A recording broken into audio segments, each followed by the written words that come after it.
Okay, just after the walling, I noticed a problem at the slab here. So let's mouse over to this place.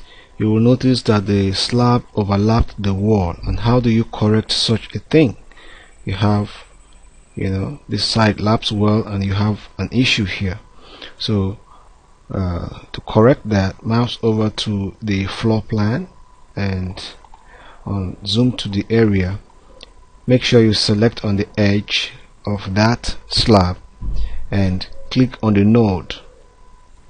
So while you click on the node, you will use the move node tool. So click on the move node tool, which allows you to modify the slab tool. So now that you have dragged it in position, you can then click. So you see that the slab will now lap properly with the wall. So those are critical issues that you must take care of before it's too late. So now if we mouse over to our 3D, you will see that this has instantly adjusted. So that's how you take care of such issues.